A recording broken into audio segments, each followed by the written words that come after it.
everybody, we're back with Taylor Swift. You know her work.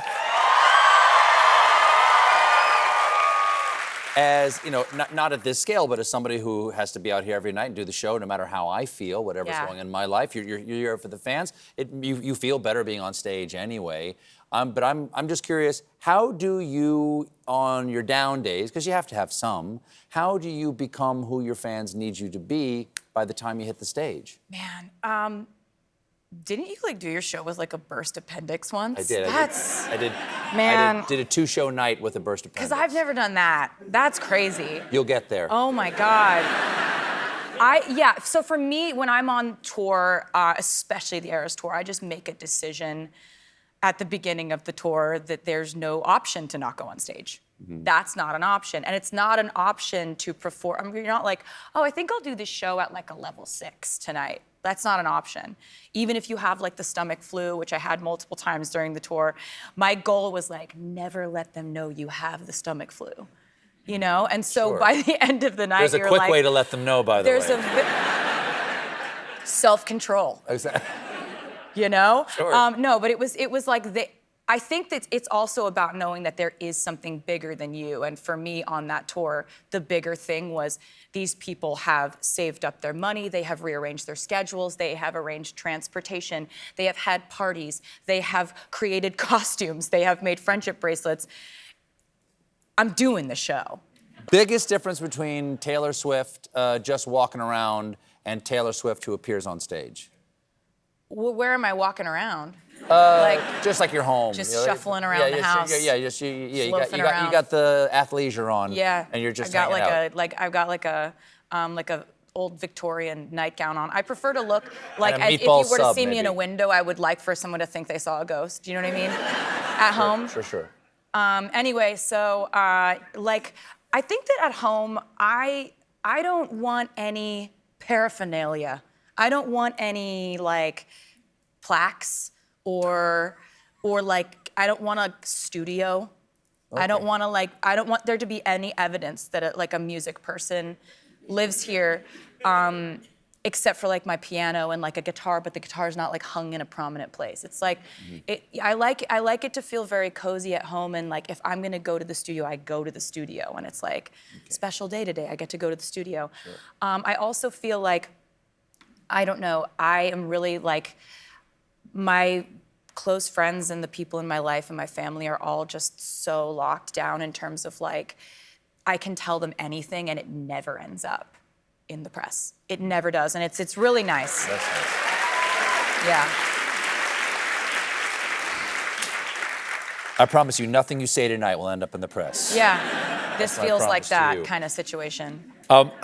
Again, I do a show every night, not at that level. I'm not dancing and singing, but I'm filled with adrenaline when it's over. I feel like you dance sometimes. A little bit. There's some singing as well. Don't shortchange yourself. How do you, I'm a huge fan of me. Don't worry about that. What? How do you wind down at the end of the night? Well, okay, so like after the show, you know that kind of feeling where you're just sort of like a flickering light bulb of just sort of like that just happened. Sure. It's crazy. Yeah. Like it's crazy that these people are here being so nice and wonderful, and that's hard to go to sleep after. Right. So I'll go back to the hotel, get out of the costume, into the bath, immediately into the bath, mermaid time. And then I get like the most amount of room service possible. French fries? What's the go-to? Everything. Okay. Everything that I want on that given night. You know, like I'm just like, I gotta power up for the 3.5-hour show. It's the best. So then I sign like 2,000 CDs because me doing activity that's like tactile hand activity and I'm making something. It's like when I'm like doing bread stuff, right? Like my straight in the tub, make some bread. That's it. Right? Like if I had known about sourdough, probably yes. Like if I had known about it at the time, but it hadn't discovered me at that point in my life yet. But it'll be like I'll sign CDs because when I'm doing something with like my hands, and my kind of like profession is like coming up with ideas for stuff. So if I can turn off the ideas for a second, very exciting. I'll put on my Dateline. Do you know what I mean? 100%. Yeah. Do audiobooks? Yes. constantly. What's your jam on the audiobook? Oh, okay. So it's always a different one. Like as soon as I finish one, I start a new one. But I'll tell you the elements. Is that okay if I just? Yeah, just the parameters. Elements of what I'm looking for is like you know all the elements of like Daphne du Maurier, Rebecca, that book. Yeah. Right. So if you've got like an old, like rambling, shambles, old British mansion covered in moss or ivy, and there's like a mysterious relationship, and he may not be what he seems, and there's like a murder that has happened in the past, but you hear whispers of it. There's like the idea of a ghost or an actual ghost. If you present me with a plot line where there's like a family compound on an island off the coast of Maine, there's secrets in this family, right? This brother, like, what's going on with him? Why don't we know where he's been for 10 years? Why did he just show up? Do you know what I mean? If there's a marriage and the marriage isn't what it seems, and it seems like this dude is like, clearly, like, why are you with him? He's horrible to you. Oh, plot twist, unreliable narrator. She's the psycho. That sounds like a great book.